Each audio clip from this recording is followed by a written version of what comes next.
What's up, y'all? Today I want to talk about some I think a lot of people don't really talk about um, mental health in the black community. I think part of the reason why they don't talk about it is, we tend to not be able to afford it, um, and also we have maybe there's a stigma behind it that if you need help you're absolutely crazy or it makes you seem like less of a person or a weaker person. Um, I guess people have their own issues with it. And the reason why I'm bringing this up is because I see a lot of posts after that whole Hassan Campbell Kwame debate, beef, whatever you want to call it. Um, it seems like he did a live last night from what I'm hearing. He did a live and he didn't look too well. It seemed like he had some kind of breakdown. I didn't really catch the gist of it. I looked for it. By the time I looked for it, he must have deleted it because it sure enough it's not on his page. So I'm only going to speak about what I can assess, not what I'm not going to sit there and try to talk about what I don't know. Um, I don't know if Kwame had anything to do with it. I mean, maybe he did. Because I think a lot of people was getting on him after the whole debacle with Kwame. Um, and he I guess rightfully so, because Mr. Campbell revealed himself as a 44-year-old. You still all into the street life. You still talking about rocking a snot box. I never even heard that term before. Rocking a snot box, turning the TV off. Um, yeah, and a lot of people making fun of that. I mean, it sounds funny when he says it. Gets aired out. Get his snot box. Ooh. He got his TV turned off. Curtains closed. Wig pushed all the way back. I mean, it sounds funny when people imitate it, but um, I think he maybe had a breakdown because everybody was getting on him about that. Glorifying the street life while sitting there saying you're not glorifying the street life. And I touched on that on the other video. Um, like even rappers, I've heard of plenty of rappers who speak the gangster stuff, and they'll when they're in interviews they'll sit there and talk about, oh, I'm I'm letting the youth know that how it is out here, and all the struggles that I had to go through, and yeah, so they can relate to the struggles because the youth that listen to my songs, they're in the hood too, and da da da da. But yet, how are you sitting there saying you're not promoting it when you're sitting, you're not saying anything positive, you're not telling the kids not to go that route, you're sitting there telling them to go that route. And that needs to stop. That needs to stop. I understand your struggle. I understand where you come from. But that doesn't have to be all in your songs. It doesn't have to be. And if you do talk about it, talk about the downside of it.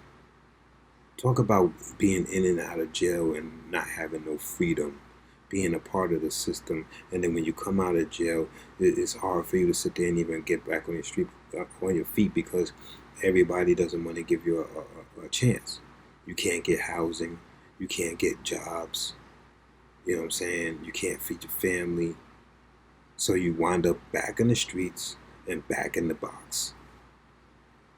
Why don't you talk about those things and help the youth not to go down the route that you was going? But I mean, you can't sit there and say you're pushing a positive message and you're talking about rocking snot boxes at 44 years old. At 44 years old, that's the last thing that should be coming out your freaking mouth.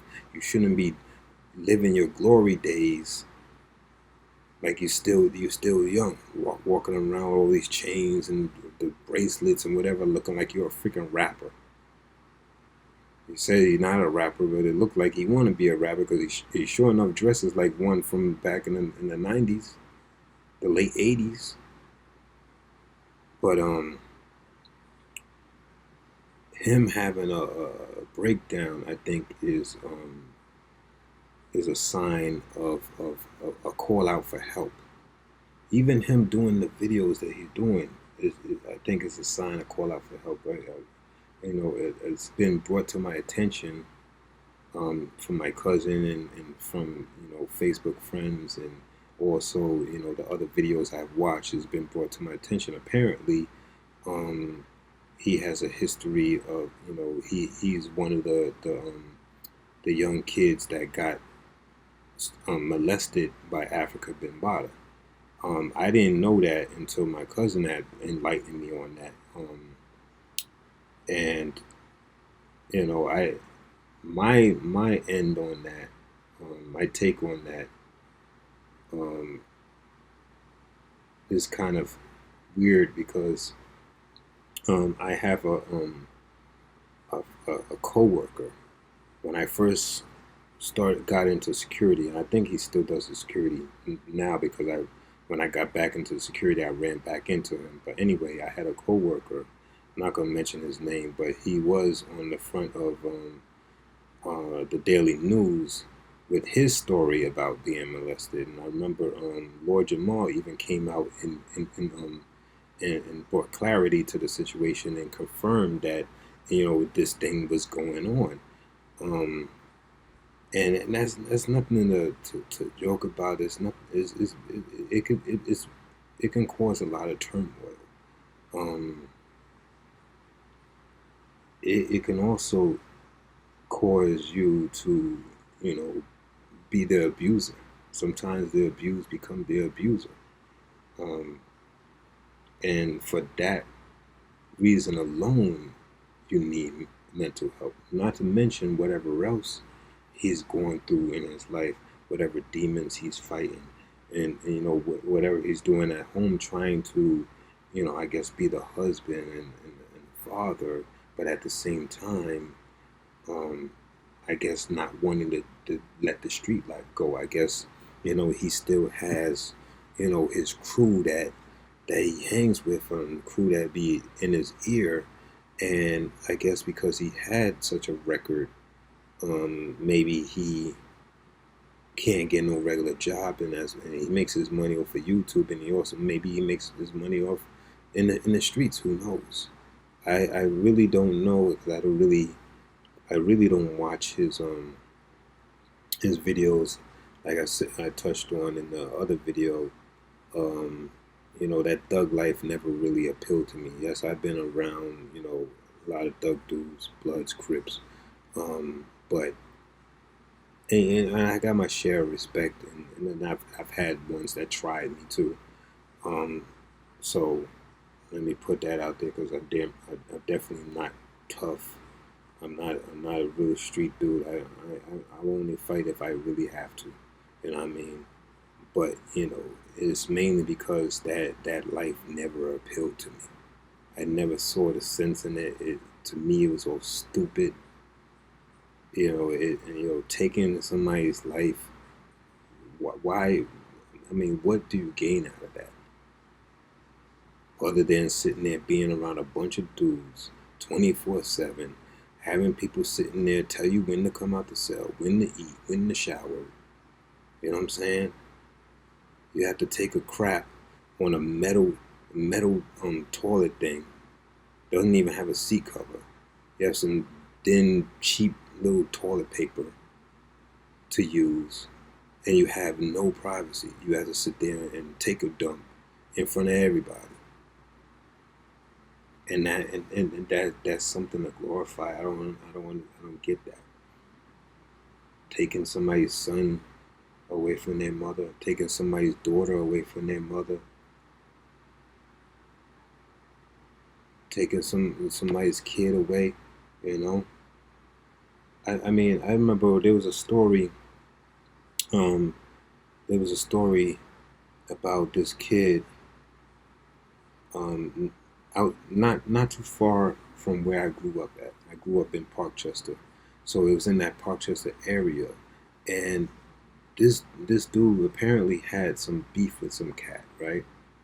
And the cat saw him. Now the dude had his daughter in his arm. The other cat that had the beef didn't care. Sat there and saw him, said, I'm going to smoke him right now, and sat there and shot him with his daughter in his arm. His daughter, didn't get hurt, but she winds up laying in a pool of blood next to her father. Like, what kind of crap is that? That's manhood. I don't understand that. I don't understand that, and I don't glorify the gangster stuff. But at least one thing I do know is back in the day they had some kind of code. You know what I'm saying? If there was children around. If there was children involved, you cut it. You sit there and you deal with your beef another day. You leave the children alone. Nowadays, they don't care. They don't care. So when you sitting there talking about rocking snot boxes at 44, when you have these young dudes that really don't freaking care, don't have no kind of code or whatever, you sit there and rock the wrong snot box, and end up in a box. That's not a life to glorify, man. It's not a life to glorify, especially once you get to the point where you have over 300,000 subscribers. You know what I'm saying? Help the youth. Help youth that have been molested like you. Help youth see the dangers of being in the streets or whatever. Share your experience with them and say, this is not the route to go. This is how you do it. You know what I'm saying? Encourage, like Kwame always encourages, coding and trades. And I get that. And I know how a lot of people feel about college, and I get that too. I get that too. You know what I'm saying? Because trust and believe, I don't want that debt. I never wanted that debt. But I went the route that I felt more feasible for me. Everybody else has their own path, their own route to take. So that's the route I took. Other people can sit there and take the coding.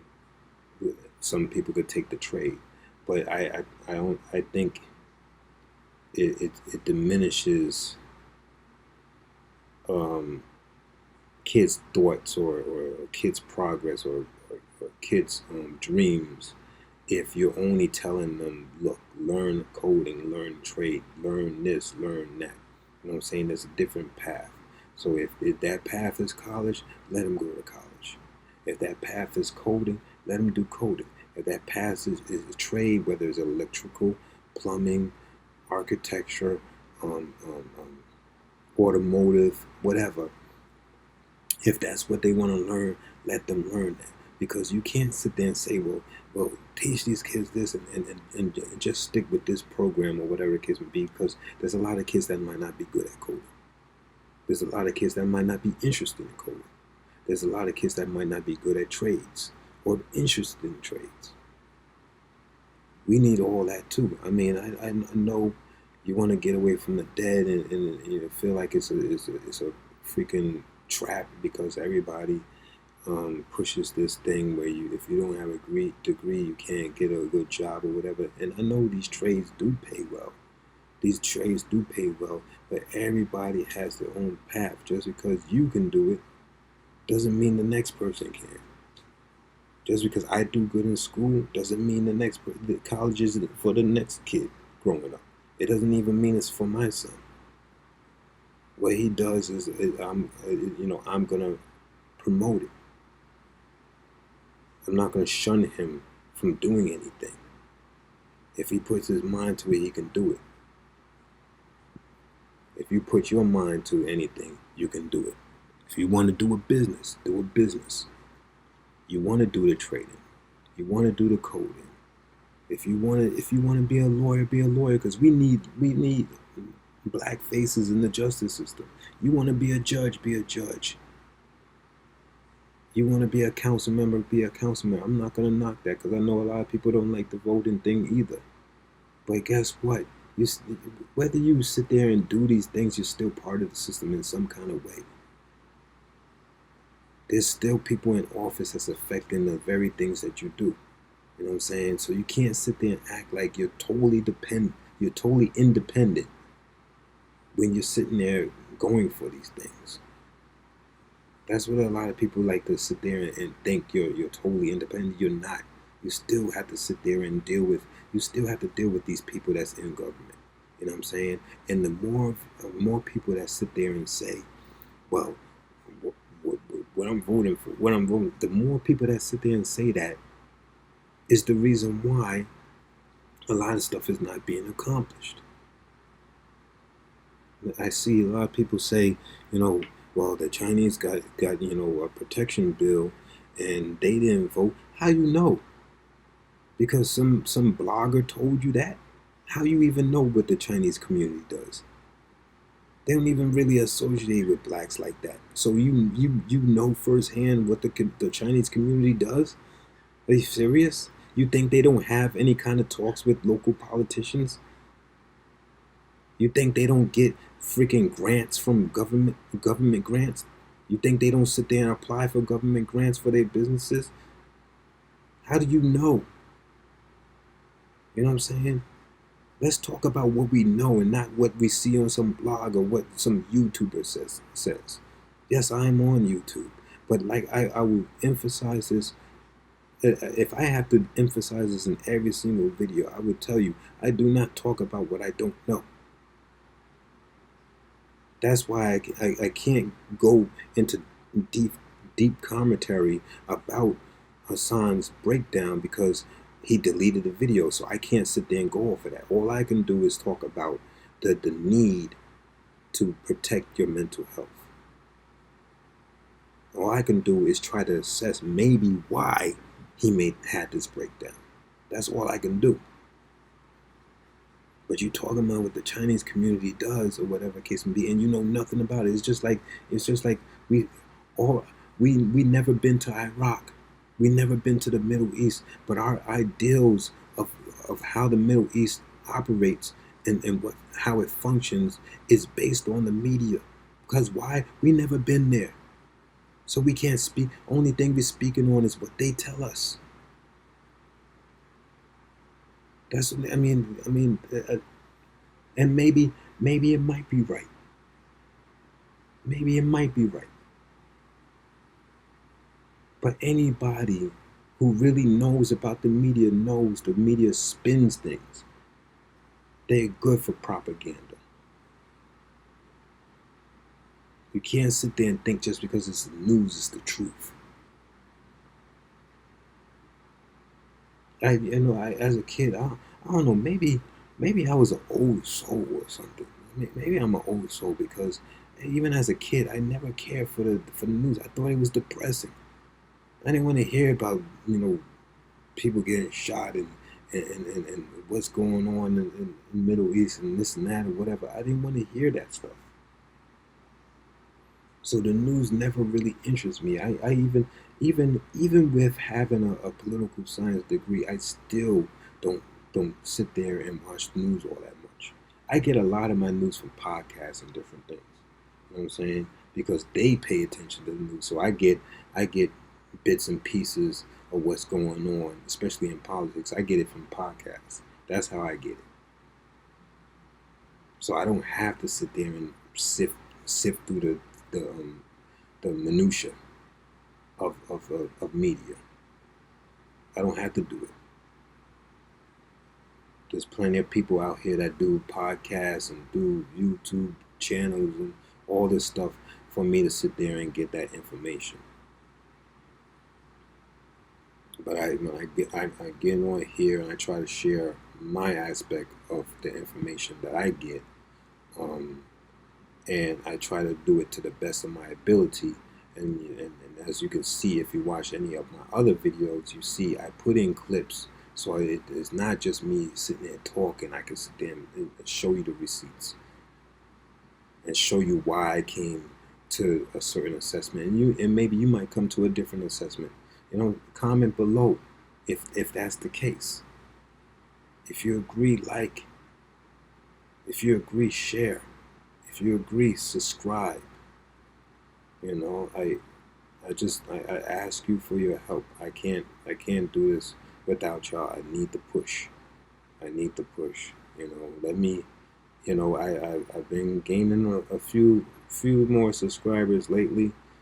I've been putting in videos almost every day now. Um, and I'm gonna keep on putting content because I know as you do this, you have to keep on putting content, especially once you get past, the few thousand subscribers. You definitely got to keep people interested or whatever. But I'm not doing this for monetary gain. I'm really not. I know people make a lot of money off of YouTube. I just learned this. I didn't even know you could sit there and make so much money off of YouTube, to be honest. I mean, you could believe me or not believe me, but honestly, I'm genuine with what I do. If you know, nothing wrong with the side hustle. Nothing wrong with side hustle. So I definitely ain't knocking anybody making money off of YouTube. You know what I'm saying? But that's not what I came on here for. It's not. But let's protect our mental health, and let's protect the youth from people like Hassan Campbell. There's a lot of them out there. They might not be on YouTube, but there's a lot of them out there. You know what I'm saying? All they want to do is glorify that thug life. And for what? What does it get you? What does it get you? Even in the rap music, like somebody said, and it makes good sense. Even in the rap music, like you're not gonna go no freaking where if all you're talking about is guns, guns, guns, guns, guns, guns, guns, guns, guns. Because at the end of the day, how you think people like LL lasted so long? What's his name? Ladies Love Cool J, right? Why do you think people like him lasted so long? He made what, 14 albums? 13 albums? Why do you think people like him lasted so long? Because he sat there and geared to the audience of a woman. Why? Because it's been studied that women buy music more than men. And not all women, when they hear like gang stuff, they like R&B type of stuff. They like love stuff. Every now and then I hear some women listen to, maybe trap music or something like that. You know what I'm saying? But it's not a heavy thing with them. I mean, at least the woman I met. Yeah, they love their hip hop, of course. They love their rap, of course. You know what I'm saying? But they're not gonna sit there and buy all that damn shoot 'em up shit. They can't relate to that shit. Excuse me. I know most times I do have a foul mouth, and most times I don't curse. Just in case it does run across a kid, and you want to play it for a kid in the future. And maybe in the future you'll run across my video and then play my videos. I try to, I also keep it clean for my son later on. If I want to show it to him, I don't have to have him hear all the curse. I try my best not to curse around him. Sometimes I do slip up, but I have a son. He's gonna actually be 7 on Thursday, and I'm trying to leave a legacy behind for him. So that that's why I stress let's stop the Hassan Campbells out there. And if you're a Hassan Campbell, stop being a Hassan Campbell, especially because Hassan Campbell is 44 years old. That's 6 years away from 50, and you still talking about rocking snot boxes? Turning off TVs? Come on, man. You gotta do better. I'm gonna leave y'all with that. Peace.